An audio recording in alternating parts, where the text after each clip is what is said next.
Bonjour à toutes et à tous, c'est Bart et je suis ravi de vous accueillir pour ce nouvel épisode du podcast Extraterrien, le podcast qui interviewe des sportifs hors du commun. Le but de ce podcast est de vous partager leurs secrets, leur vie et d'en apprendre beaucoup plus sur eux afin d'en tirer un maximum de conseils. Donc si vous aimez le sport, l'aventure, le développement personnel ou que vous aimez simplement vous inspirer de personnalités remarquables, alors ce podcast est fait pour vous. Juste avant de commencer, j'ai quelques messages à vous faire passer. Si c'est la première fois que vous écoutez le podcast, je vous remercie d'être arrivé jusqu'ici. D'ailleurs, je vous recommande l'épisode avec Mathieu Torder qui a traversé l'Antarctique à seulement 27 ans. D'autre part, si vous ne le savez pas, j'ai beaucoup d'ambition avec ce podcast et je souhaite aller chercher des sportifs de plus en plus incroyables. Et j'aimerais vraiment interviewer vos sportifs préférés. Sachez que l'un des meilleurs moyens de les convaincre de participer, c'est notamment de leur montrer que vous êtes nombreux à adorer le podcast sur les réseaux sociaux et sur les notes iTunes. Donc si ce n'est pas encore fait, allez mettre une note sur Apple Podcast ou iTunes, c'est vraiment ce qui m'aide le plus à inciter des sportifs connus à venir témoigner. Si vous écoutez plutôt sur Spotify, vous pouvez très facilement le partager en story sur Instagram, taguez-moi et je vous repartagerai. J'en profite donc pour vous rappeler le nom du compte Instagram, c'est extraterrien.podcast. Suivez-le et vous y retrouverez les coulisses du podcast. C'est aussi un excellent moyen de me faire vos retours et de me suggérer des invités. Enfin, j'ai aussi créé une newsletter que vous pouvez retrouver très facilement dans Google en tapant Extraterrien Newsletter. C'est le premier lien qui remonte. J'y partage des bons plans santé, matériel, préparation mentale, des livres, des documentaires qui m'ont beaucoup inspiré. Allez, je ne vous embête pas plus et je laisse place à mon invité du jour. Salut Andrew. Salut. Eh ben écoute, merci infiniment de prendre un petit peu le temps là pour discuter sur le podcast Extraterrien. Je vois que t'es bien installé, casque de gamer, au calme, posé. T'es à Tenerife, c'est ça? Non, je suis à Gran Canaria. Ah ouais, pardon, excuse-moi, je confonds à chaque fois les deux. Il y a une équipe aussi à Tenerife, non? De basket. Ouais. En plus, ils sont très bien là en ce moment. Ouais, exactement. Ouais. Bah, désolé, je fais toujours la comparaison et je fais toujours la confusion et ouais, comment ça se passe là un petit peu en ce moment, en cette période de on va dire un peu confiné, un peu étrange, et j'ai cru comprendre que les Canaries étaient à nouveau confinés là depuis quelques semaines et que c'était moins le... Non, tu me fais non de la tête, c'est Non, toujours tout comme avant. ça se passe plutôt bien. Je préfère vraiment être en Canaries qu'en France. Ouais. Tout est ouvert, on peut manger au resto, on peut aller se balader, on peut vraiment tout faire. Tout est ouvert, les magasins aussi. Donc on n'est pas à plaindre, on n'est vraiment pas à plaindre. En plus avec le temps idéal, voilà. C'est vraiment top d'être ici. On peut se ressourcer en allant à la plage et tout, donc non, vraiment pas à plaindre du tout. Ouais, franchement, ça a l'air d'être des conditions assez idéales, donc Ouais. profites-en. J'imagine que tu dois bien charrier tes potes qui doivent être en France ou... Non, parce que au final, moi, je suis là pour le travail en vrai. Donc, après, comme j'ai dit, s'ils veulent profiter de ce temps, bah qu'ils viennent, tout simplement. Tu ressens un peu quelques potes? Ouais, bah j'en ai un chez moi aujourd'hui, donc c'est plutôt cool. Bon, bah je vais pas te retenir trop longtemps si après vous avez des petits trucs à faire. Comme je te le disais en préparation, moi j'aime bien démarrer un peu par l'enfance, savoir un petit peu qui étaient les invités quand ils étaient plus jeunes. Et du coup, la première question, c'est de savoir quel est ton premier souvenir de sport. Mon premier souvenir de sport, je pense que c'est quand j'ai commencé le basket. J'étais quand même assez jeune, j'avais je crois 8 ans. Okay. Et mon frère a proposé de nous emmener à commencer le basket tout simplement, genre parce que il a eu la proposition par ses potes de primaire qui jouent aussi, et il nous a emmenés, puis après voilà, je suis tombé amoureux du basket. Donc c'est vraiment ça mon souvenir de sport, parce qu'avant je touchais un peu à tout, mais il y avait vraiment rien qui m'a marqué à part vraiment quand j'ai touché le ballon de basket, quoi. Ok, d'accord, ouais. Et t'as vite eu des points de repère, tu vois. Moi, on a à peu près le même âge, donc j'imagine t'as dû voir toute la période Michael Jordan, tout ça. Tu suivais un peu ou pas du tout? Alors pas du tout, c'était pas Jordan, moi c'était plus Iverson. Ok. Les années 2000 où finale de Philadelphie contre les Lakers, je me rappelle, c'était le premier match de basket que je voyais vraiment. Je me levais tous les matins pour aller voir les finales. parce qu'en France c'était je crois 3h ou 4h du matin, donc c'était quand même assez, pour mon âge c'était quand même assez, c'était très très tôt quand même, mais tes parents je me devaient pas être contents. levais. Oh non, bah c'est eux qui se levaient avec moi, donc c'était cool. Et c'est là que vraiment l'amour du basket a commencé vraiment. Ouais, ok, ouais, je vois. Et tu peux me rappeler un petit peu rapidement quels est les clubs un peu dans lesquels t'as joué étant jeune et un petit peu ton parcours avant d'arriver pro? D'accord. Alors j'ai commencé à Marne-la-Vallée, non, à Coulommiers, donc dans le Coulommiers, ouais. 77. Et, j'ai fait mes années Benjamin, non, Ouais. Poussin, excuse-moi, Poussin et Benjamin. Ok, Donc ouais. j'ai fait 4 ans là-bas. Et ensuite j'ai été en, comment ça s'appelle, en Minime France Ok, à Marne-la-Vallée, qui avait fait une alliance Torcy, Noisiel et Logne, excuse-moi. ok, Et ils ont fait une alliance qui font maintenant, qui s'appelle MLV, donc Marne-la-Vallée.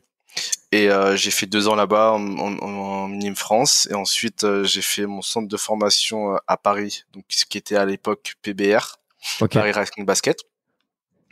Et j'ai fait tout mon cursus, donc j'ai fait 3 années espoir, cadet espoir. Et ensuite, j'ai signé pro en Pro B à Paris-Levallois. Ouais. Donc il y a eu l'alliance Levallois-Paris. Et où c'était en Pro B. En Pro B. Et on est monté directement. Ouais. Et ensuite, j'ai fait 2 années en Pro A avec Paris-Levallois.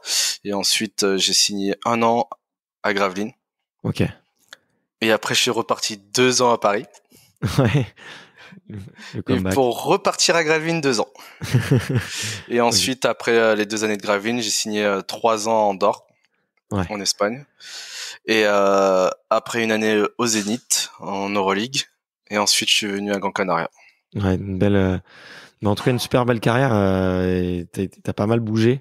Et moi, je voulais te demander parce que tu sais, quand j'entends le début de ton parcours, j'ai l'impression que c'est direct, presque professionnel, tu vois, et que très jeune, t'avais envie, en tout cas, d'en faire une carrière.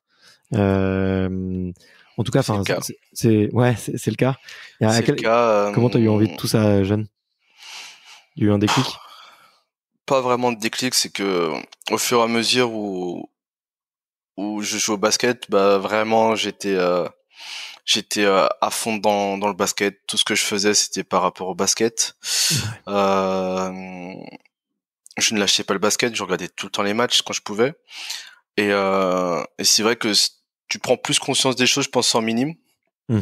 en minime France, quand tu plus la dernière année où tu sais que tu vas passer en centre de formation, et en centre de formation c'est plus du concret parce que entre guillemets c'est là que tu dois montrer les choses pour après devenir un professionnel. Donc voilà, mais c'est vrai que ça arrivait très tôt, je savais déjà ce que je voulais faire. Euh, pour dire, j'ai jamais réfléchi à ce que je voulais faire si j'avais pas été basketteur. Et ça, voilà. Même aujourd'hui, je sais toujours pas ce que je peux faire si je fais, quand j'arrêterai le basket. J'ai des idées, entre guillemets, j'ai des projets, mais on Ouais. va dire, c'est pas vraiment, entre guillemets, un métier où, voilà, comme, des gens lambda, et donc c'est assez, entre guillemets, marrant. Moi, mon but, c'est vraiment de profiter au max, et puis après, de faire en sorte que limite je mets les pieds sur la table pour après faire mes projets. Vraiment, ce sera plus du loisir qu'autre chose, que vraiment une carrière derrière, voilà. Ouais. Mais tu dois te bosser toujours de près ou de loin dans le basket, tu vois, Pas du on tout. voit. Non, pas du tout. Pas du tout. Moi, je sais que dès que ma carrière elle est finie, je vais être loin du basket. Après, si j'ai des enfants et qui veulent jouer au basket, alors à grand plaisir, je les Hmm. accompagnerai, je les suivrai. Mais mais moi personnellement, non, j'ai pas envie d'être dans le basket. J'ai pas envie d'y toucher du tout parce que c'est un milieu qui m'intéresse pas vraiment. Ok. Entre guillemets, je parle à part être joueur. Je Ouais. vois pas, il y a rien qui m'attire vraiment. Et je sais que c'est un monde aussi un peu sournois, on va dire, et tout. Donc un peu comme tous les sports, j'ai envie de dire. Mais Ouais, il y a un vu que moi écosystème, ouais. je parle du basket, et c'est vrai que c'est un milieu, voilà, un peu compliqué, on va dire. Beaucoup de copinage, beaucoup de couteaux dans le dos, on va dire. Donc moi, Hmm. c'est pas des choses qui m'attirent vraiment. Moi, je suis plutôt honnête et vrai, et je sais que j'irais beaucoup au conflit si je mettrais en mode manager ou coach ou voilà quoi. Donc j'ai pas envie d'être dans ça. Ouais. Et ouais, en plus, moi, tu vois, en préparant un peu l'interview, j'avais compris que tu avais un peu, peut-être pas souffert de ça, mais effectivement que tu avais été affecté par effectivement tout ce que tu dis là, et je te comprends 1000 fois. Et mais ouais, même sur la partie un petit peu, même si tu vois, on dérive un peu et on rentre un peu dans les clichés, mais tu vois, dans la partie peut-être plus sport business, médias, création de content, qu'on part un peu plus loin dans, je sais pas, urban culture aussi, tu vois, bon. Ça, c'est des milieux qui t'intéressent peut-être un petit peu plus que directement Ouais. le club, l'entraîneur, le manager. Ouais, c'est ça. Moi, ce serait plus tout ce qui est, par exemple, là, moi, je suis beaucoup dans le e-sport en ce moment. Ouais. Où voilà, j'ai la chance d'avoir un peu de temps pour combiner un peu les choses. Donc, je m'intéresse beaucoup à ce milieu-là et tout ce qui est mode aussi. Ça, c'est ce qui m'a toujours attiré. Donc voilà, c'est des petits projets que j'ai et que j'ai la chance d'avoir le temps d'approfondir de plus en plus. Ok, ouais. Bah vas-y, puisque tu parles du sport, je voulais qu'on aborde un peu tu as tout ça. Donc du coup, tu as lancé une chaîne Twitch. Moi, j'aimerais bien t'entendre un peu pitcher, tu vois, l'histoire un peu de comment c'est venu, parce que du coup, en plus, tu t'associes avec une team de e-sport. Tu peux nous Et raconter moi, un petit peu la genèse du projet, l'histoire, comment ça s'est passé, et aujourd'hui, quel est ton objectif par rapport à ça? alors, tout a commencé, c'était un peu avant le confinement. Ok. Où je me suis intéressé un peu aux jeux vidéo. Je me suis mis avec une boîte donc comme Over, avec Ouais. qui tu as eu des contacts. Et c'est vrai que voilà, l'idée est venue naturellement. On a vu par exemple, j'ai fait des lives avec des streamers comme Skyrose, comme des gens de GameWard au début, Ok. avec qui j'étais pas en partenariat au début. Et au final, c'est venu petit à petit, puis on a vu que ça pouvait être intéressant. Et puis après, il y a eu le confinement qui ont fait que ça a accéléré tout. Tous C'est les vrai. sportifs se sont mis dedans, tous les gens, mon fils, même Rudy Gobert, voilà, c'est des gars qui sont mis sur Twitch. Et puis après voilà, après moi j'ai un projet un peu différent, mais c'est à peu près la même chose on va dire. Et voilà. Et puis petit à petit on a travaillé sur ça. Et puis j'ai ouvert ma chaîne Twitch. Et puis derrière, voilà, on essaye d'avoir des projets. J'ai signé avec GameWard en tant qu'ambassadeur. Et c'est un projet qui me tient à cœur parce que c'est comme j'ai dit tout à l'heure, c'est un milieu qui m'intéresse énormément et de jour en jour j'approfondis le tout ce côté-là, j'apprends et donc c'est cool, c'est super Ok. intéressant. Et aujourd'hui, tu fais beaucoup de choses tout seul. Tu vois, moi, j'ai un peu l'image du streamer. C'est un peu le gamin tout seul dans sa chambre, tu vois, qui bidouille, qui utilise des outils de stream, qui s'achète un petit micro et qui commence à streamer et à créer sa communauté. Toi, aujourd'hui, tu le fais peut-être avec plus de moyens ou plus d'aide ou d'accompagnement Clairement, ou ouais. clairement. J'ai la chance d'être entouré par comme Over, maintenant d'être suivi par GameWard, donc Ouais. c'est vrai que j'ai cette chance par rapport à d'autres gamins. Ouais. Après, c'est vrai que l'image des joueurs, des streamers, elle est un peu différente de la réalité. C'est vrai qu'on pense toujours au petit gros sur son Non, pas fauteuil à faire que forcément, mais geeker. t'es en train de Mais manger non, des mais on va dire chips, la base de peut-être. ça, c'est la base des choses, c'est ça. Les gens ils pensent vraiment ça. Au final, c'est devenu un vrai métier. Il y a beaucoup de choses qui se passent autour de ça. Et Ouais. les gens gagnent leur vie comme ça, donc c'est pas rien. Hmm. Et puis voilà, comme j'ai dit, moi au fur et à mesure j'apprends et j'ai vu beaucoup de choses et c'est vrai que c'est un peu différent de ce qu'on pense vraiment. Ok. Et du coup, toi, tu le fais sur un format de stream assez classique, c'est-à-dire tu vas jouer à tes jeux favoris et tu commentes et tu as une communauté qui te suit, qui te regarde et qui va interagir en fait avec toi plus ou moins directement, quoi. Ouais, après il y a aussi par exemple, je fais tous les jeudis un live avec GameWard où Ok. on expose des thématiques et on est en débat dessus. Donc je donne mon ressenti en tant que joueur et eux en tant que joueur e-sport. Donc il y a une similitude un peu et puis voilà, on échange, la communauté aussi. Voilà, pour l'instant sur Twitch j'ai une petite communauté, mais ça va venir au fur et à mesure, donc c'est assez cool. Ouais, il faut de la répétition. J'ai l'impression que, Ouais, c'est ça. enfin, je sais pas ce que tu en penses, mais et d'ailleurs, je pense que tu dois en parler pas mal avec GameWard Ouais, comme over, mais j'ai l'impression qu'il n'y a pas de succès instantané, tu vois. J'ai l'impression que, tu vois, l'espèce de courbe exponentielle, elle arrive dans quasiment aucun cas, tu vois, et que le seul truc qui marche, c'est en fait la répétition, le fait d'être là toutes les semaines et de recommencer son format, quoi. Ah, mais c'est clair. Après, quand t'as une communauté très très grande sur tes réseaux sociaux, c'est vrai que ça aide aussi pas mal. Par exemple, mon fils, il a une grosse communauté, donc oui, il y a des viewers directs, voilà.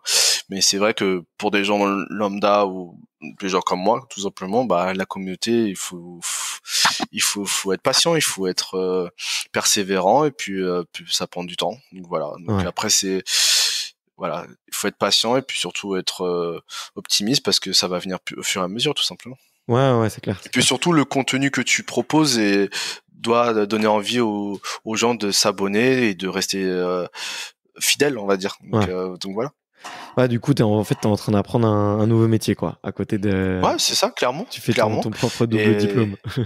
C'est ça, clairement. Et moi, c'est un kiff parce que, comme j'ai dit, par exemple, parler des thématiques comme la nutrition, comme on a fait par exemple hier avec GameWard, c'est un truc qui m'intéresse. Après, jouer aux jeux vidéo, c'est un truc que je fais naturellement tous les jours, donc c'est vrai que c'est vraiment pas une contrainte, c'est plus un plaisir, donc c'est plutôt cool de lier tout ça. Ouais, ok, ouais. Et ton club, du coup, de basket, il réagit comment ici, ils sont plutôt open par rapport à ça. Il y a eu des petits échanges. Bon, là, je te vois qui tu regardes, tu réfléchis. Donc, je dis merde. Mais ils sont, je veux dire, ouais, ils sont plutôt ok avec ça. Tu vois, le fait que vous créez vous-même un peu votre activité. Oula, ça c'est pas leur problème en vrai parce que c'est dans mes moments off, on va dire. Donc je fais ce que je veux. Ils ont pas leur mot à dire et voilà quoi. Donc non, c'est pas un problème pour le club, du moment que ça empathie pas sur le basket, ils vont jamais rien dire. Ouais, et puis les objectifs pour eux, ils sont assez clairs, quoi. C'est tant qu'il y a des résultats et tant que leur image de marque, elle est que améliorée ou qu'elle est pas détachée. Enfin, tu vois, ils ont rien à dire, quoi. Tu vois, il y a pas de... Ouais, c'est clair. C'est des choses qui font que c'est mon côté, c'est ma vie personnelle, on va dire, ma vie privée. Donc non, ils ont pas à réagir sur ça par exemple. Ouais, mais ils t'ont pas encouragé non plus, tu vois. Ils auraient pu... Oh non. Ils auraient pu être tout feu Ils m'ont tout jamais flamme, posé de questions sur ça et non. Aucun problème par rapport à ça. Ok. Mais pourtant, j'ai l'impression que avec ton équipe et là-bas, sur le rythme de vie et même avec le club, j'ai l'impression que ça se passe plutôt bien dans l'ensemble et que t'as l'air hyper épanoui et que tu vis un peu une deuxième jeunesse, comme disent certains médias sportifs. Mais en tout cas, que tu te trouvais bien dans le championnat espagnol, quoi. Au niveau Clairement, du jeu. Le championnat espagnol me correspond totalement. Je suis bien. Après, comme j'ai dit, ici, c'est un endroit idyllique pour jouer au basket. Et donc, j'en profite tout simplement. Ouais. Et tu recommandes à d'autres joueurs français de venir un peu te rejoindre ou de venir un peu investir le championnat espagnol, parce que je pense que... Bon. Après, c'est pas forcément facile parce que il faut arriver dans le championnat espagnol, il faut quand même avoir un bagage. Après, il y a certains qui veulent aussi des sous. Faut pas se mentir. Donc il y a tout ça à prendre en compte. Mais c'est vrai que oui, j'ai déjà par exemple David Michino qui joue à Metropolitan 92. Je lui dis, viens jouer en Espagne, tu vas trop kiffer.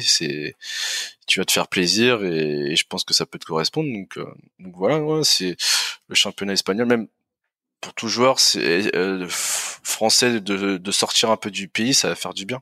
Même en tant qu'expérience, ça fait toujours du bien de voir autre chose, donc c'est cool. Ouais. Et mais j'avais lu, tu vois, dans une interview, je sais plus sur quel magazine c'était, mais que tu disais que toi, ton jeu, il était encore meilleur dans le championnat espagnol et que en fait ça te correspondait mieux. Je sais que tu vois, j'ai quelques auditeurs qui sont un peu amateurs de basket. Tu vois, tu pourrais peut-être expliquer un peu techniquement pourquoi tu te transcendes, enfin pourquoi ton jeu est embelli, on va dire, dans ce championnat-là. parce que on va dire vraiment, je dis en général, mon profil, il y en a plein en JP Elite. Okay. Alors qu'en Espagne, il y en a très peu.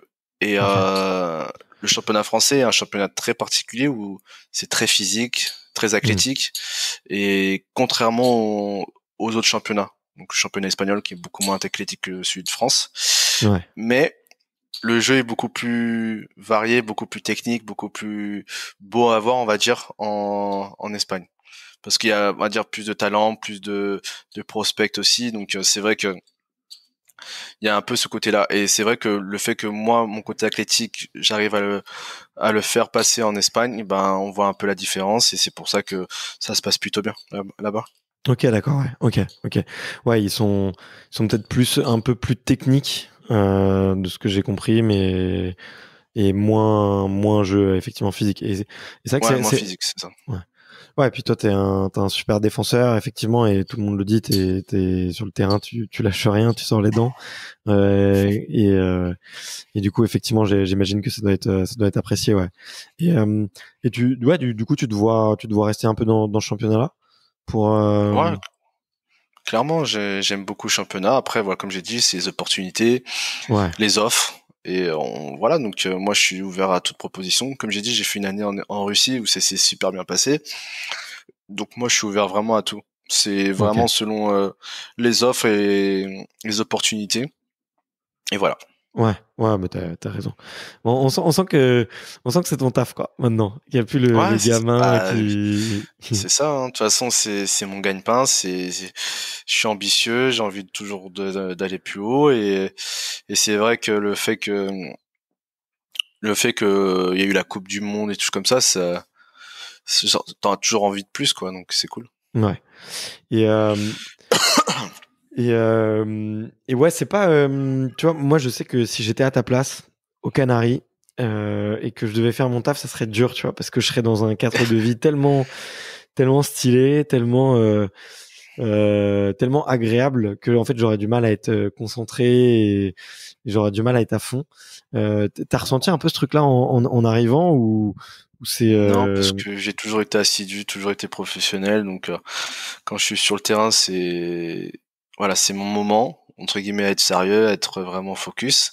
Et puis après derrière, quand c'est fini, là oui, je peux faire ce que j'ai envie, je peux aller profiter de la plage, pour envie de m'aérer l'esprit. Donc voilà, mais voilà, c'est mon caractère aussi. Après, il y a certains qui arrivent, qui peuvent pas, donc qui n'y vont pas. Comme ça, au moins, ils ont pas ce problème-là. Il y a certains qui font l'expérience et puis ils tombent, quoi, tout simplement. C'est comme un exemple tout con, mais il y a des joueurs qui viennent signer à Paris, par exemple. Ils savent que à l'époque, quand il n'y avait pas le Covid, bah, tu pouvais sortir tous les soirs. Si tu sais pas te tenir, bah, à un moment donné, on peut rien faire. C'est toi et ton hygiène de vie, c'est toi et tes ambitions et ta conviction de joueur. Donc maintenant, à toi d'être sérieux ou pas. Voilà. Ouais. Toi, t'as une éducation particulière par rapport à ça? Je sais pas, tu vois, j'ai l'impression que le rôle des parents, il est vachement important pour inculquer un peu les valeurs du travail, les valeurs du sérieux. Ou toi, c'est venu d'un truc intérieur à toi que t'avais, ou c'était peut-être tu vois, tes parents qui te répétaient le message en permanence. Non, pas vraiment. J'ai pas eu forcément une éducation par rapport à ça. J'ai juste été ambitieux et puis sérieux, tout simplement, parce que je savais où je voulais aller, et tout simplement, et c'est pour ça que j'ai toujours été comme ça. Voilà, moi je pense que c'est plus ça. Après, comme j'ai dit, l'éducation c'est assez complexe, dans le sens où on peut t'éduquer de certaines manières et tout, mais si derrière tu te fais comment dire ça, tu te fais attirer par des mauvaises choses, tu peux avoir la meilleure éducation possible, c'est vrai que ça va rien changer. Si t'es attiré et tu vas y aller. Donc si t'es influençable, cherchez le mot, voilà. Si t'es influençable, voilà, tu peux tomber aussi. Donc voilà. Après, comme j'ai dit, moi j'ai une conviction, c'est toujours aller plus haut, et donc sur ça, j'ai jamais bougé. C'est pour ça que je suis là maintenant. Tu vois. Et tu vois, ça m'intéresse ce que tu dis, parce que tu dis ouais, j'ai toujours envie d'aller plus haut, et moi ce qui m'intéresse, c'est un peu de savoir comment comment on s'entraîne à ça, tu vois? Ou comment tu t'entraînes à avoir le mordant tous les jours? Ou moi, je sais que j'ai eu des éléments déclencheurs, mais aussi je me le répète, tu vois, tous les matins. Tu vois, je me dis des petites phrases un peu bêtes, genre comme je peux y arriver, ou tu vois, pense pas forcément à l'objectif, mais pense à la route et à tous les obstacles qu'il faut franchir. Ouais, les problèmes sont pas des problèmes, c'est juste des challenges à relever, tu vois. Mais toi, je sais pas, ça a été naturel un peu pour toi, ce côté un peu de développement personnel, motivation et ambition? Oui, parce que on va dire que depuis que j'ai commencé le basket, on va dire comme ça que j'ai eu des bâtons dans les roues. Ouais. J'ai eu des opportunités que personne n'a eu, comme j'ai eu des bâtons dans les roues. Et j'ai Tu peux nous jamais raconter ou lâché, j'ai pas? tout. Oui, oui. Par exemple, donc, quand tu fais ton cursus Benjamin, Ouais. euh, il y a les sélections départementales. Et après les sélections départementales, il y a les rentrées pour aller au pôle. Je sais pas si tu connais le pôle Ouais, bien sûr. e-sport France, donc pour intégrer ton pôle Île-de-France. Donc moi vu que j'étais dans la région Île-de-France et je l'ai fait une fois la première année, on m'a pas pris. Voilà, c'est possible, voilà. Je vais pas me dire que j'étais un des meilleurs, donc je comprends pas et tout. La première année, j'étais un an d'avance, donc c'était pas non plus un souci de pas y aller. Mais Ouais. la deuxième année, je sans prétention, j'ai exterminé tout le monde. Et et donc le deuxième stage, pareil, je fais un gros stage où ça se passe super bien et on me prend pas. Et l'excuse c'était pas assez physique, trop petit, voilà. Ouais. D'accord. Donc moi, rageux que je suis, à chaque fois que je jouais contre un mec qui était au pôle, je le détruisais. Ouais. Un exemple, il y avait un joueur qui était à Atis Mons, qui était au pôle, et je lui ai mis 47 points dans la tête en minime France. Waouh, waouh, waouh. Ouais. Et donc voilà. Et derrière, donc je fais un gros championnat en minime France, ça se passe super bien. Derrière, il y a le tournoi ça s'appelle intercomité. Mm. Donc les meilleures régions, donc zone nord, zone sud, zone ouest, voilà. Les meilleurs, le gagnant de cette zone, de ces zones-là, ils se font un tournoi à Tempes-sur-Lot, donc à côté de Toulouse, je sais pas si tu connais. Ouais, bien sûr. Et on fait un tournoi et ils m'ont appelé pour ce tournoi, qui est un tournoi super important où voilà, il y a beaucoup de de recruteurs pour les centres de formation. Tout le monde vient pour voir les jeunes parce que c'est Mm. l'année d'après tu vas en centre de formation. Et donc ils m'ont appelé pour ce tournoi-là parce qu'ils savaient que c'était super important. Donc pourquoi je suis pas au pôle et vous m'appelez pour ce tournoi-là? Donc c'était assez on va dire Ouais. marrant dans le sens où au final ben j'ai pas lâché, j'ai toujours été déterminé, puis et en plus de ça j'étais dans le 5 majeur, donc ça c'était encore pire. Donc Ouais. c'était voilà, il y a eu ça. Donc derrière tu peux pas faire le pôle par exemple aussi parce que t'as pas fait le pôle, donc tu fais pas forcément les tests pour rentrer à l'INSEP. Ouais. Donc il y a tout ça, mais au final comme j'ai dit, merci de pas avoir été parce que c'est ça qui m'a aussi donné la détermination et Mm. puis toujours la rage de vouloir aller au-dessus et voilà quoi. Donc Ouais, tu penses ouais. que un peu ces petits échecs et ces petites barrières, ça t'a donné la petite touche en plus qui fait que t'as envie de réussir encore plus que les autres? Ouais, je pense que ça aide. C'est comme j'ai dit, toutes les étapes de ta vie t'apportent de l'expérience et des opportunités. Mm. Et il faut saisir. Voilà, même si ça c'est entre guillemets une mauvaise expérience, il faut le prendre en positif ou que ça reste de Ouais. l'expérience. Donc tu peux maintenant rebondir par rapport à ça, de pas réagir de la même façon. Voilà, beaucoup de choses à changer et je pense que c'est super important de pas prendre ça si mauvais, même si c'est une mauvaise expérience, de pas la prendre aussi dans le mauvais sens, alors que ça peut être vraiment positif pour toi. Ouais. Voilà. Ouais, je vois ce que tu veux dire. Et mais il y a un moment, tu t'es pas. Franchement, moi, j'étais vachement admiratif de ça parce que quand on regarde un peu les interviews, des fois d'autres coachs ou des gens qui ont bossé un peu avec toi, euh, et toi, tu l'as dit toi-même, le reproche qu'on te fait, c'est t'es trop petit. Et genre, tu sais, à un moment, c'est genre, mais c'est pas mon travail en fait. Tu vois, c'est Et il y a un moment, tu sais, c'est pas dur pour un jeune d'entendre ça, tu sais, un critère sur lequel il pourra jamais agir. Tu vois, tu peux. On me l'a pas vraiment dit, on me l'a fait comprendre. C'est Ouais. encore pire, je crois. Ouais, mais ouais, c'est ça, ça fait trop mal, tu sais, Mais on n'ose même pas te le dire. Et bon, du coup, ça te laisse encore un peu d'espoir, tu vois, parce qu'il y a aussi le gamin qui dit oui, mais il me l'a pas vraiment dit, du coup, peut-être que je peux essayer. Mais franchement, c'est dur, quoi. Franchement, c'est quand on y repense, tu vois, avec le recul, je pense qu'il y a plein de gamins qui seraient écrasés, quoi, tu vois. Je sais pas si tu t'en rends compte, mais voilà, mais après j'ai envie de dire, ils sont pas faits pour être genre de haut niveau parce qu'il y aura des hauts et des hmm. bas, il y aura des années où peut-être quand tu seras jeune, tu penses que tu as ta place, tu vas faire que cirer le banc, voilà. Il y a plein d'étapes qui vont être dures dans ta vie et si tu restes pas fort, bah t'arriveras pas. Et je pense que tous ceux, en tout cas, qui ont été très faibles mentalement, on va dire, par rapport à ces échecs-là, ils arrivent jamais pro. En tout cas, ils peuvent devenir pro, mais ils perdurent pas. Et c'est Ouais. pour moi aussi important que qu'y arriver. Parce que c'est bien beau d'arriver, mais si tu perdures pas, Ouais, mais tu vois, pourquoi avoir tout fait, quoi? ouais, mais tu vois, il y en a qui ont le physique parfait, qui vont, tu vois, passer les trucs et qui en fait, tu sais, vont jamais avoir de difficultés en fait. Tu vois ce que je veux dire? Parce qu'ils Ouais, correspondent ouais. à tous les critères, parce qu'ils correspondent à tout et ils Ils passent vont se pro prendre un quoi. mur. Tu vois, Ouais, mais ils vont se prendre un mur à un moment donné. ouais, peut-être, je sais pas. Toi, tu les En connais mieux que général, ça moi, tu arrive vois. parce que en Île-de-France, il y a tellement d'athlètes, il y a des monstres physiques, et Hmm. pourtant, tu te dis mais comment ça se fait qu'il est pas arrivé là et tout. Mais c'est juste parce que mentalement le gars il suit pas. Il Ouais. a, comme tu dis, il a eu des facilités, il a eu le talent et tout, mais il a jamais par exemple travaillé, il a jamais été confronté aux difficultés et ça se peut, il sait pas comment réagir et c'est bien ça le problème. Ouais. Ouais, clairement, ouais.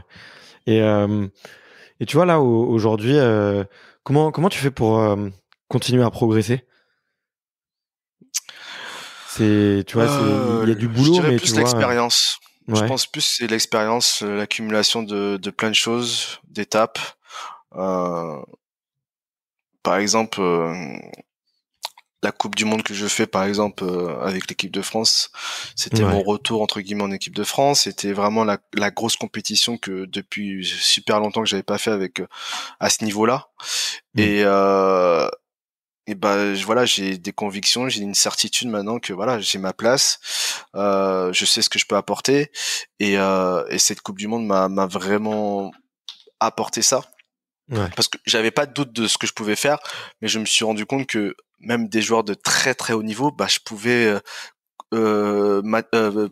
être à leur niveau, et ça c'est tout ce que je souhaite à tous les joueurs, d'avoir ces certitudes par des exemples concrets, et c'est ça qui te forge et qui te voilà. Ok, je sais faire ça, j'ai fait ça, j'ai montré ça, donc je Hmm. peux arriver. Ouais. Et ça aide à toujours être ambitieux. Mhm. Et tu souffrais un petit peu de la comparaison? Parce que tu sais, t'as évoqué le fait que tu vois, il y avait d'autres joueurs très capés, que toi tu reviens en équipe de France. C'est c'est quelque chose qui est, je sais pas, c'est quelque chose que t'as ressenti un peu, le fait, tu vois, où on peut des fois soi-même, on peut s'auto-comparer à des gens avec qui on devrait pas se comparer. Je sais pas si tu vois ce que je veux dire, mais Ouais. Après moi j'ai pas eu ce cas-là, j'ai juste eu voilà où on a préféré d'autres joueurs que moi. hmm, Pour X raisons, comme j'ai dit, c'est le choix du sélectionneur, donc ça c'est un débat qui sert à rien, qui dans tous les cas c'est pas moi qui ai le choix, donc je peux faire ce que je veux. Si on n'a pas envie de m'avoir dans le groupe, c'est que voilà, c'est son choix.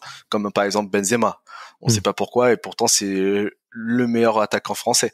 Mais hmm. bon, ça c'est comme j'ai dit, c'est un débat, c'est le sélectionneur qui choisit qui il a envie dans le groupe. Ouais, et puis Et à la fin, et puis des fois, en fait, tu me mentionnes Benzema, excuse-moi, je t'interromps, mais au final, c'est un super exemple parce que au final, tu gagnes la Coupe du Monde. ouais, mais Tu vois, et du coup, c'est hyper paradoxal. Tu te dis, je me c'est passe ça. d'un des Mais meilleurs qui joueurs et puis en même temps, j'ai réussi à gagner. C'est un mais peu est-ce qu'il mindfuck aurait quand même. Tu changé vois, tu comprends plus Ouais, trop mais le. ça conforte la personne dans leur choix Hmm. et je peux comprendre. Mais Ouais. au final, s'il était dans le groupe, ça aurait rien changé, ça aurait fait pareil, voire mieux, encore plus beau, beaucoup plus beau de football. Mais ça, on le Ah, saura jamais tu parce que, penses qu'on peut faire plus beau? Moi, je pense qu'on peut pas faire plus beau. moi 4-2 en si. finale. Parce que, Ouais. pour moi, le problème, c'est que la France, elle est championne du monde, mais c'est pas eux qui ont fait le meilleur football, hein. Ouais, c'est vrai. Mais on aime, ouais. Ils ont gagné. C'est le plus important, comme j'ai dit. On s'en fout de la manière et tout. Du moment que tu gagnes, c'est le plus important. Mais c'est pour moi, c'est pas eux qui ont fait le plus beau football. Et je pense pas qu'un Benzema aurait cassé tout ce dynamique, toute cette mélange chimique qu'il y a avec les joueurs. Mais bon, après ça, comme j'ai dit, on ne le saura jamais. On ne le saura jamais. C'est pas à nous de le commenter, on sait pas, on n'est pas dans les petits Exactement. Mais ça reste mon choix. Comme j'ai dit, tu peux avoir fait des erreurs dans le passé, mais si on reste que sur ça et que tu vois pas l'évolution du joueur, parce qu'il y a des joueurs qui changent, il y a des joueurs qui ont pris des claques, qui ont fait des mauvais choix et qui peuvent rebondir, grandir, progresser et mûrir surtout. Et si tu restes que sur le passé de ce qu'il a fait avant, bah oui, c'est sûr que c'est problématique. Mais après ça, comme j'ai dit, c'est l'opinion du sélectionneur, donc ça, on pourra pas le changer. Ouais, c'est clair, ouais. Parce qu'il y a beaucoup de gens qui ont essayé pourtant, hein. Mais bon. Et en plus, ouais, grave, il y a beaucoup de gens qui ont essayé, mais bon, après, c'est de l'humain, tu vois. En fait, c'est hyper dur à accepter, en fait, de la part des gens, que c'est de l'humain, que c'est de l'impalpable. Et bon, mais bon, c'est une histoire. Mais et toi, comment est-ce que tu l'as vécu un peu ton retour en équipe de France, parce que si j'ai bien compris, en plus, c'est qu'on t'a tout de suite attribué un peu un des titres des leaders de l'équipe, et on a tout de suite mis beaucoup de responsabilités sur toi. Après, tu vois, après un petit moment d'absence, est-ce que tu vois, comment est-ce que tu l'as vécu? C'est quoi? Toi, tu le vois comme un challenge? Tu le vois comme un peu, je vais pas dire ton honneur de gloire, mais enfin, tu vois, que tu te sens valorisé. C'est quoi les émotions un petit peu qui parcourent à ce moment-là? Quand j'ai su que j'allais revenir en équipe de France, donc certes, oui, c'était avec c'était les fenêtres internationales, donc il y avait pas tout le monde, mais juste le fait de remettre le maillot, moi, ça m'a fait un grand plaisir. Et en fait, moi, j'étais plus dans l'optique, voilà, je suis revenu. Maintenant, à moi de montrer ce que je vaux, montrer ce que je peux apporter. On m'a donné un rôle que je pense que je l'ai bien fait, et c'est vrai que dans ma tête, c'était voilà, premier match, c'était olé olé, mais on a quand même réussi à gagner le match. C'était contre la Belgique. Je crois qu'on était à -20 à la mi-temps et on fait une remontée incroyable et on gagne de +20 derrière. Donc voilà, match qui est ascenseur émotionnel. Et derrière, on joue le Monténégro où je fais un très gros match où ça se passe super bien. Et au final, au fur et à mesure où ça avançait, les fenêtres où on joue les matchs, je me suis senti de plus en plus à l'aise, pas mal parlé avec le coach, et au final on a atteint l'objectif de l'équipe qui était de qualifier pour la Coupe du Monde. Et puis bah derrière j'ai la reconnaissance de mon travail que j'ai fait en équipe de France, où on m'appelait encore dans l'équipe finale. Et puis derrière bah voilà, c'était que du plus pour moi. Moi j'avais juste envie d'être dans le groupe. Je m'attendais pas forcément à jouer énormément non plus.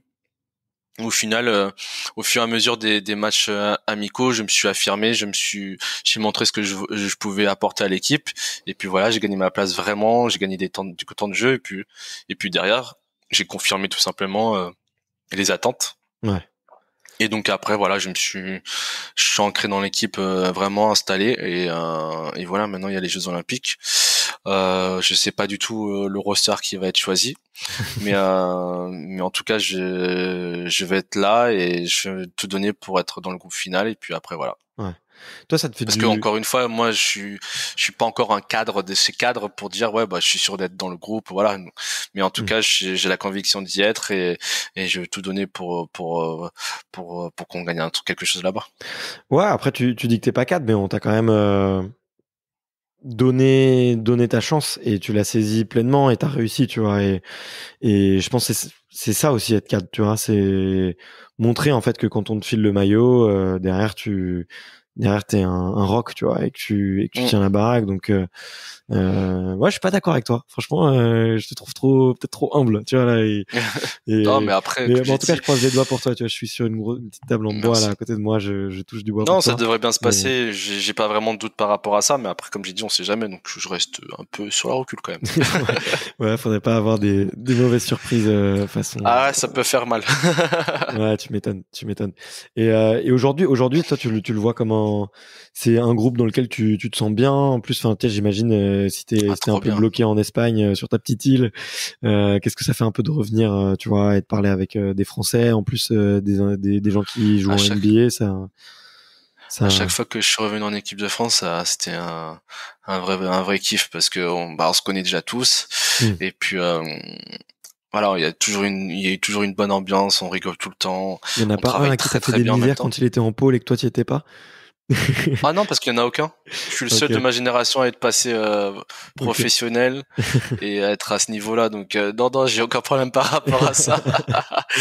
Mais ouais, ça a toujours été un plaisir. Et puis quand il y a eu le groupe final, pareil, il y a eu les petites craintes un peu parce que on n'a pas tous le même statut. Il y a des joueurs NBA, il y a une différence aussi d'argent. On va pas se mentir aussi sur ça. Donc c'est vrai que t'as toujours des a priori. Voilà, il y a certains qui vont penser d'une certaine manière que toi tu fonctionnes pas du tout pareil. Mais au final, on avait le même objectif et tout le monde était dans la même direction et franchement c'était un super kiff. La Coupe du Monde était un super kiff, on s'entendait tous bien, on rigolait, voilà. Et c'est pour ça que l'équipe a super bien marché.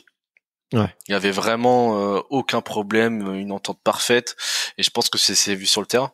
Ouais, mais ça s'est vu clairement, très clairement, qu'il y avait une bonne cohésion et qu'il y avait personne qui on va dire qui pétait un peu plus haut que l'autre, tu vois, ouais, c'est ça. Pour être un peu vulgaire, mais et dans d'autres équipes, tu peux le sentir, je trouve, tu vois, et puis c'est très américain quand même, hein, tu vois. Oui, mais bon, c'est comme ça, c'est des choses qui font que il faut s'adapter aussi, tu vois. Mais franchement, il y avait zéro problème et c'était cool, c'était vraiment un kiff. Et toi, t'aimerais bien, tu vois, enfin, en tout cas, quand je regarde un petit peu les reportages sur toi, on parle il y a beaucoup de leadership, du côté meneur, du côté tu arrives à embarquer un petit peu un groupe avec toi. C'est des trucs que tu arrives à bosser, tu vois, ou je sais pas, ou sur lequel tu peux soit te faire accompagner, ou sur lequel tu vas apprendre d'une manière directe ou indirecte, ou des gens de qui tu vas t'inspirer pour progresser sur ces sujets-là. C'est vrai qu'il y a des exemples, comme l'exemple que je peux donner. Après, j'ai envie de dire Tony Parker, c'est le meilleur exemple pour tous les basketteurs, hein, en vrai de vrai. Voilà. Mentalement, son leadership. On a par exemple la vidéo où ils sont contre l'Espagne en demi-finale du championnat d'Europe où voilà ils se font entre guillemets casser la gueule et puis derrière il les engueule mais il les remotive d'une manière qui font que ils ont tous réagi et puis au final ils gagnent le match et ça je trouve ça oufissime et ça c'est des exemples aussi parce que en tant que meneur t'as un rôle aussi de leader, t'es quand même le général entre guillemets du coach donc c'est vrai que c'est toi qui dois relier entre le coach et les joueurs et c'est vrai que ça fait partie du leadership et sur ça Tony Parker était un gros exemple. Ah ouais, c'est clair. Puis il arrivait le faire aussi à San Antonio, donc tu vois, donc c'était pas du bullshit, on va dire. C'est pour le coup de fou. C'est clair. Mais et d'ailleurs peut-être question un peu plus philosophique, mais c'est quoi l'impact d'un Tony Parker dans le basket français? Tu vois, de toi, ce que tu vois,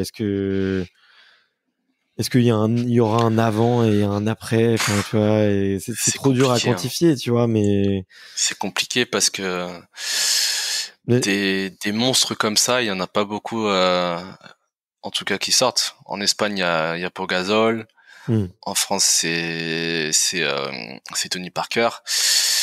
Attends, combien il a titre NBA Pau-Gasol? Je pense pas qu'il en ait 3. Je crois 2 ou 3, hein. Okay. Avec les Lakers, avec Kobe. Ah, c'est possible. Ouais. Il me semble, ouais, ok, ouais, à vérifier, mais ouais, t'as raison. Même dans tous les cas, c'est une légende, c'est le meilleur joueur espagnol de tous les temps. Bien sûr. Déjà, en avoir à gagner une, déjà, c'est quelque chose, tu vois. Exactement. Et il a été impactant dans le truc, donc voilà. Donc c'est encore comme Tony Parker. Donc voilà, c'est des joueurs qui sortent du lot et il y en a tous les décennies. Donc je sais pas. C'est vrai que c'est compliqué à dire que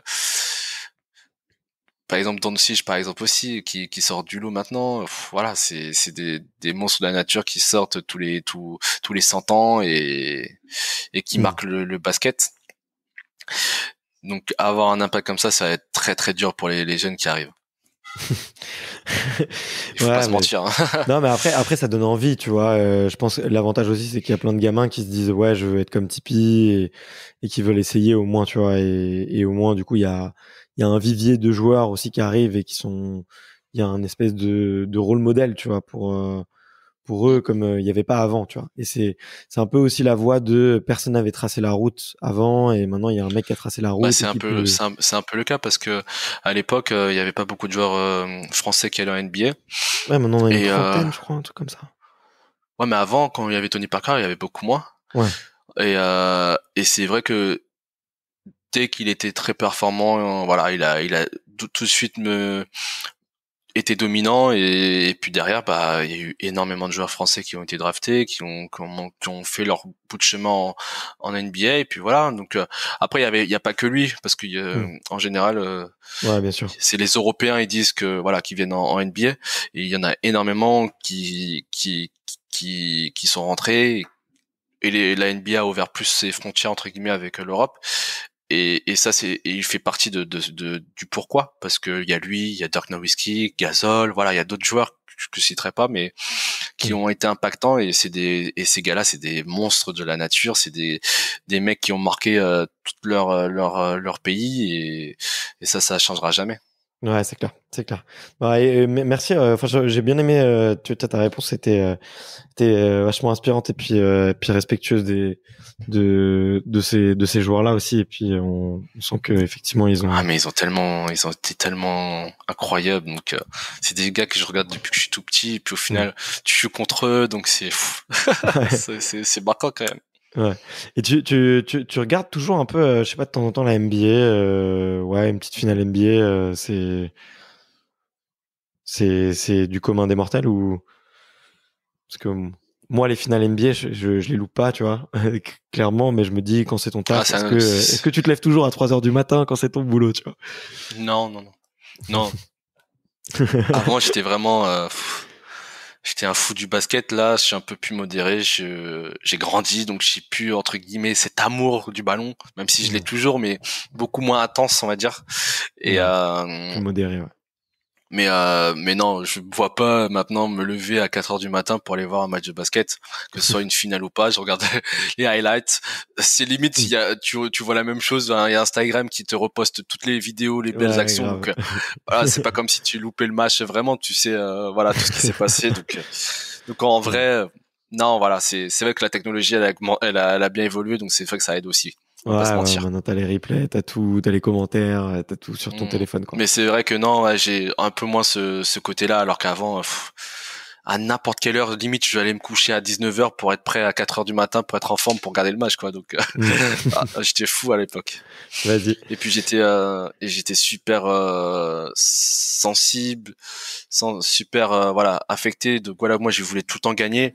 Et quand par exemple, pour moi, quand les arbitres faisaient des erreurs ou faisaient des entre guillemets pour moi des injustices, je pétais un plomb. Moi je pétais un plomb. Ouais. Je devenais fou, je les insultais. Raconte alors que c'était pas bien. Mais... Raconte une petite histoire, le pire carton rouge ou le.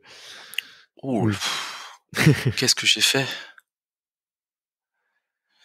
Je crois que c'était en finale du championnat de Seine-et-Marne, donc quand j'étais en Benjamin, il y avait toujours cette rivalité entre Coulommiers et Meaux, et on était en finale contre eux. Et en fait, à l'époque, c'était des arbitres arbitres maison. Donc c'était celui qui recevait qui avait l'arbitre. Et donc j'arrive, ils savaient que j'étais le meilleur joueur de l'autre équipe. Ils m'ont sifflé 2 fautes, 3 fautes, 4 fautes, 5 fautes. Je suis sorti du match à limite à la mi-temps. Ouais. Et là, l'arbitre, c'est limite toute sa famille a pris un grade, quoi. C'est pas bien. Alors là, ma réaction était surdimensionnée, mais c'est juste que à l'époque, j'étais super émotif par rapport à ça et l'injustice, moi, je supporte pas. Et même à aujourd'hui, je suis très nerveux par rapport à ça aussi. Des fois, j'arrive à me contrôler, mais des fois, voilà, comme par exemple, premier match du championnat espagnol à Gran Canaria, je me fais éjecter. C'est vrai? Ouais. Bonjour, welcome in Gran Canaria, quoi. Et c'est exactement ça. Ouais, ben après, c'est même si j'ai raison, mais c'est des attitudes qu'il faut pas avoir. Mais après ça, je suis tellement dans le truc, je suis tellement à fond et dès qu'il y a un truc, une injustice que pour moi est trop grave, bah je pète un plomb. C'est pas possible. Je supporte pas ça. Mais en plus, quand t'es jeune, tu te rends pas compte que c'est de l'humain, que ça peut arriver de se tromper aussi. Ouais, c'est ça. Ça se peut. Et en fait, lui, il pensait qu'il avait raison, et ouais, c'est ça. Ouais, et moi, j'ai réagi trop émotionnel, et puis au final, derrière le mec qui va voir la vidéo, par exemple, l'arbitre qui m'a expulsé au premier match, je passe 3-4 matchs après, derrière il vient me voir, il s'excuse, il me fait ouais et tout, il a fait j'ai rien contre toi, t'inquiète pas, voilà, tu vois, genre voilà. Après l'histoire est réglée. Il aurait pu en vouloir. Il y en a pas c'est pas tous qui font ça, hein, ouais, bien sûr. Non mais tu vois, c'est un comportement dont un joueur peut s'inspirer, c'est-à-dire se dire, au lieu de s'énerver direct dans le sang, bon, même si t'es sous testo, t'es en train de transpirer, t'es à donf, t'es vénère, tu peux toujours t'inspirer et te dire, ok, monsieur l'arbitre, faites attention parce que je pense discrètement que vous êtes trompé. Prochaine fois, regardez bien, tu vois, avec un petit clin d'œil, tu vois. Et si tu viens avec le sourire, ça peut changer, tu vois. Mais c'est pas facile. Bah moi j'essaye, mais des fois ça passe pas. C'est beaucoup plus facile. J'essaye, mais des fois, une fois, 2 fois, 3 fois la même erreur, tu te dis c'est bon, arrête de te prendre pour un con, arrête tes conneries. C'est pour ça que moi, je ne serai jamais arbitre de toute ma vie, parce que je sais que je ne pourrai pas. Déjà, je les entre guillemets déteste. Je parle pas de la personne, je parle du métier d'arbitre. Je déteste ça. Je trouve que c'est des frustrés du basket. Ça, c'est mon avis. Mais après, comme j'ai dit, c'est parce que j'ai tellement des choses avec les arbitres que voilà, c'est entre guillemets une petite haine que j'ai pour eux. Une histoire d'amour.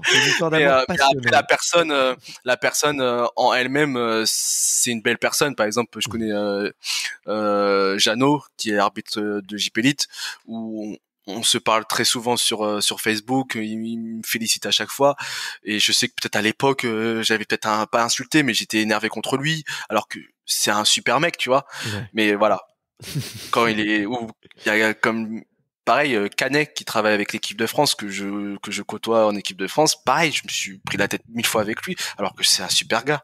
Ouais. Mais voilà, quand c'est dans le basket, moi je suis émotif, donc dès que je vois un truc qui est pas normal, moi ça me rend fou, quoi. Ouais. Mais comme j'ai dit, avant c'était extrême, maintenant c'est beaucoup moins, je suis beaucoup plus dans le contrôle. Après, des fois, oui, je pète des câbles, mais la sagesse, ça on va dire ça comme ça. Heureusement, parce que sinon, terrible. Surtout en pro, déjà l'image que tu renvoies, et puis surtout, tu mets une balle dans le pied à ton équipe, quoi. Si t'es plus sur le terrain parce qu'on t'éjecte, parce que tu t'arrives pas à contrôler tes nerfs, c'est pas bon, quoi. Mais ça, comme j'ai dit, ça c'est de l'expérience, c'est au fur et à mesure, et puis voilà. Vas-y, ça marche. Est-ce que je peux te garder 5 petites minutes en plus pour les questions de la fin. Après, je te libère et aller te baigner. Moi aussi, j'ai une piscine qui m'attend, donc on va aller se marrer tous les deux. Les petites questions de la fin, c'est un peu des questions. Tu peux répondre un peu du tac au tac. Tu peux gratter un peu ou expliquer des fois, ou c'est un peu comme tu veux. Et la première, c'est de savoir c'est quoi une très bonne journée pour toi. Ça ressemble à quoi? Pour moi, une très bonne journée, c'est petit déjeuner ou brunch, œuf bénédicte, bacon, voilà, jus d'orange. Okay. Donc ça, c'est pour bien commencer la journée. M'entraîner à 11h, parce que pour moi, c'est l'heure parfaite, où tu t'entraînes bien, ou que ce soit 2 heures comme 1h30, voilà, bref, ça dépend du coach, ça aussi. Et puis derrière, je joue un peu à la console, bien sûr, important. et puis derrière, aller à la plage, profiter de mes amis, boire une petite bière, histoire de se relaxer. Et puis profiter de ta copine si t'en as une, et puis voilà. Ok. Je pense que c'est ça la journée parfaite pour moi. Bon, une journée simple. Ouais, c'est une journée simple, basique, que tu peux avoir dans le quotidien. Voilà. Ouais, exactement, t'as raison, ouais.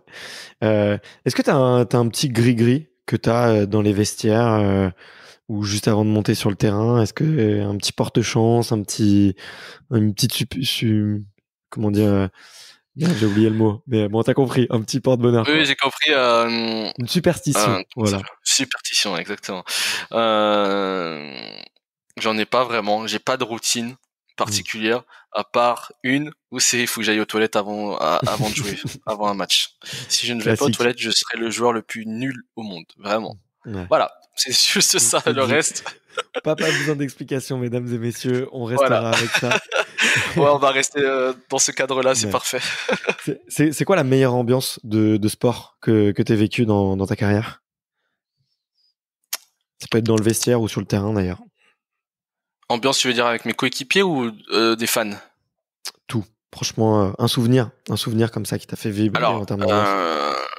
l'ambiance qu'on avait avec l'équipe de France était incroyable. Vraiment, j'ai, il y a l'équipe de France et Andorre parce que c'était les deux équipes qui ont quand même marqué ma carrière. Et c'est vrai qu'à Andorre, on avait un vrai groupe de potes où vraiment ça rigolait tout le temps. On l'avait, il y a une particularité à Andorre, c'est les déplacements sont super longs parce qu'on doit faire toujours 3 heures de bus pour aller à Ouais. Barcelone et après direct prendre l'avion et tout. Et on est Ouais. arrivé en demi-finale de l'Eurocup, donc on allait super loin et les déplacements ils étaient interminables. Et même avec ça, avec la fatigue, on arrivait toujours à rigoler, à jouer aux cartes au Uno. Voilà, c'était toujours vraiment une bonne ambiance. Et puis l'équipe de France, où voilà, comme j'ai dit tout à l'heure, voilà, l'équipe était au top, l'ambiance était au top, on avait un seul objectif et tout le monde allait dans le même chemin.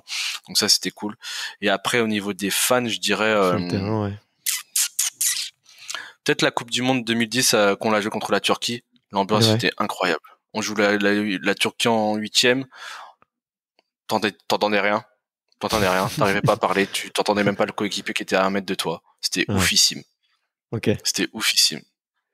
Ouais, bah c'est cool. Tu sais, quand t'entends même Et, plus le bruit et des aussi un petit chaussures, le clin bruit d'œil. des rebonds, et que tu Ouais, t'arrêtes plus et parler. un petit clin d'œil aussi, c'est quand à chaque fois qu'on jouait contre Barça ou Madrid avec Andorre, la salle elle était pleine et puis c'est une petite salle donc blindée, et puis, incroyable. Et puis il y a tout le monde qui scandait mon nom et tout, ah le ici, donc c'est quand même assez glorifiant donc c'est cool. Ok, ça marche. Bon, bah, je retiens que si jamais je passe en Andorre, il faut que j'aille voir un petit match de Ouais, basket. les matchs, les ambiances, elles sont pas mal. Vas-y, bon, bah, cool. Merci. Faudra que je passe, c'est clair. Ouais. Comment est-ce que tu fais pour libérer un peu la pression et évacuer un peu après une mauvaise défaite ou un mauvais match? Comment est-ce que tu libères tout ça? Je tue des gens sur Warzone. Ou sinon, moi j'aime bien me mettre dans ma bulle. Ouais. Il y a il y a des gens, ils vont venir, ouais, c'est pas grave, t'as fait un bon match quand même et tout. Moi, je supporte pas, me parlez pas, laissez-moi dans mon truc, laissez-moi redescendre. Et puis après, oui, je parlerai avec vous et tout. C'est vrai que Ok. je suis assez sûr comme ça aussi. Mais ça, les gens, ils le comprennent assez rapidement. Quand ils voient ma tête, quand ils voient que je m'isole, tout simplement. C'est vrai que moi, j'aime bien me mettre dans mon coin, faire mon truc, je sais pas, regarder une vidéo ou me mettre dans une série pour essayer d'oublier tout ça. Et après, voilà, quand je suis redescendu, après, il y a aucun problème. Mais c'est vrai que sur le moment, ouais, j'ai besoin d'être un peu isolé, de me mettre des baffes dans mon cerveau, et puis après, ça Hmm. va. Ok, ça marche. Et bah, t'as parlé de petites séries là. Il y a un film là que t'as regardé récemment qui t'a pris au trip ou je sais pas un film préféré ou un film que tu recommandes à tes potes de regarder. Une petite recommandation filmographique. Moi, je peux t'en Film, dire quelques-unes si tu veux. Là, j'ai regardé des pépites là il y a pas longtemps. d'accord. Film, pas vraiment. Série, alors moi, je suis un mec qui bouffe les séries. Qui Vas-y, peuvent balance. être nulles ou pas nulles, mais genre moins bien ou quoi, ou Ouais, archi bien. Mais je bouffe tout parce que bah j'ai beaucoup de déplacements, donc moi je regarde un peu tout. Après c'est vrai aussi, je suis beaucoup manga aussi, donc ouais. moi je suis un peu Ok, diversifié sur ça. Manga et série. Le serpent peut-être sur Mais Netflix là, c'est la dernière série. Peut-être t'as vu. de quoi? Le serpent là, la dernière série qui est en top sur Netflix. Là, je me la suis fait du coup avec des amis. Mais, D'accord. J'ai ouais. pas encore regardé parce que Ah, j'étais sur tu verras, c'est stressant. My Hero Academia en ce moment, donc Ok, c'est vrai que je suis sur les mangas en ce moment. Donc mais après oui, ça va arriver, je pense. ok. Et je Donc te elle est re- pas mal cette série. Ouais. Franchement, les 20 premières minutes, je t'avoue, je me suis dit, mais c'est quoi cette merde? Et après, tu comprends un peu la puissance du truc et tu commences à stresser et t'as envie de continuer de pas t'arrêter, quoi. Donc c'est plutôt bien fait. Et non, en film documentaire Netflix, là, moi j'ai vu Rising Phoenix. Je sais pas si tu l'as. C'est sur tu sais, c'est un reportage qui suit des athlètes paralympiques aux Jeux de Londres et aux Jeux de Rio.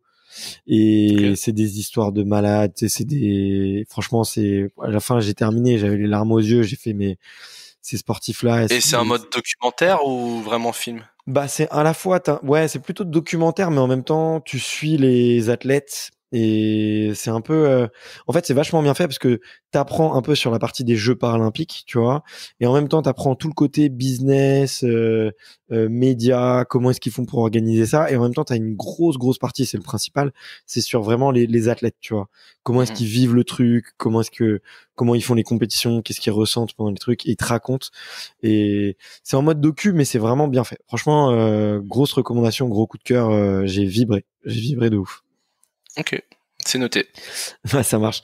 Et tiens, dernière, du coup, la dernière question que je pose à tous mes invités, c'est de savoir, c'est qui le prochain ou la prochaine invitée que tu me recommandes d'aller interviewer sur un podcast, sur un peu comme celui-là, et sur un échange libre et un peu fun.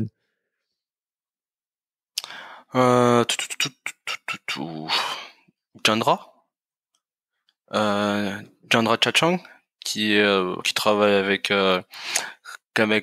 Comover et qui est une athlète équipe de France basket. Donc c'est vrai que ça change pas beaucoup, mais qui a qui écoute aux Suisses et qui a des très beaux projets.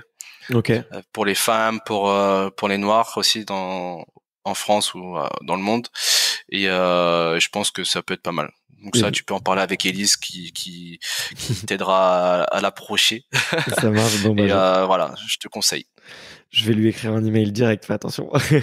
Non, pas de souci, il y a aucun problème. Non, bien sûr. Donc, voilà. En tout cas, merci pour la reco, parce que c'est vrai que je la connais très peu et elle a une belle histoire. De ce que tu m'as dit là, tu m'as mis la puce à l'oreille, donc j'ai envie d'aller creuser un peu tout ça. Elle a une très belle histoire, tu peux regarder un peu ce qui se passe sur son Insta, où voilà, il y a beaucoup de choses que tu verras et que tu comprendras. Trop cool. Trop chouette. Bah écoute, merci infiniment. Écoute, c'était trop chouette, Andrew. J'espère que le format t'a plu aussi. Ouais, c'est cool. Bah c'est assez simple, libre, et donc c'est cool. Voilà, exactement, sans prise de tête, et j'ai cru comprendre que ça te plaisait bien. En plus, tu connais bien toi avec le stream, donc c'est plutôt chouette. Pas de problème. Et ben écoute, merci infiniment, et écoute, je touche du bois encore une fois pour toi, pour les jeux, pour la fin de la saison à Grande Canaria, et puis ramenez-nous une petite surprise de Tokyo, hein, ça ferait. Ouais, j'espère, c'est le but. Bon, en tout cas, amusez-vous bien, tu vois, c'est ce qu'il faut. Merci pour beaucoup. Une équipe qui s'amuse, c'est une équipe qui gagne. C'est ça. Vas-y. Bon, à plus. Salut. Merci d'avoir écouté cet épisode jusqu'au bout. Si vous êtes encore là, c'est sûrement que l'épisode vous a plu, donc n'hésitez pas à le faire savoir autour de vous et à vous abonner pour ne louper aucun épisode. J'ai mis tous les liens dans la description, donc n'hésitez pas à y jeter un coup d'œil. Et sinon, moi je vous dis à la semaine prochaine pour une prochaine interview. Ciao!